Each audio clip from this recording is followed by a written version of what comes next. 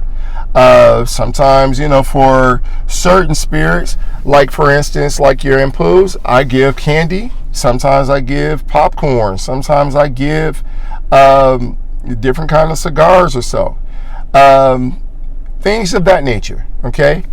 But the thing is, like I said, I'm asking for a request. Once that request is made, I go in here and I give the offering, okay? This can be done for all of the Netaru and for all of your spirits, all right? Now, I'm saying this, and I want you to go in here and basically, like I said, I don't want to be specific about it, because I want you to go ahead and experiment with this, all right? You basically, because you got to remember, these spirits that we keep talking about, these spirits, they're your folks, all right? They're not these, they're not these entities coming from all over wherever, okay, that people try to go in here and make it seem. They're inside you. They are you. They are your folks, okay? It's your folks that you go in here and you have to learn how to deal with. And that's something that is not stressed, but that's something that we have to understand. And this is the thing that we have to understand about our spirituality. Once you go in here and you get it, that's the cool thing. Once the light bulb comes on and you start to realize who these spirits are and how to work with these spirits, that's when the true magic happens. Because that's when the true magical way of thinking, or the holistic way of thinking, actually comes into power. Okay? It comes into power, comes into place. All right? So, hopefully that makes a little bit more sense. If you got any comments, questions, or suggestions, feel free to drop me a line. All right? Until next time, here's the Pooh. Peace.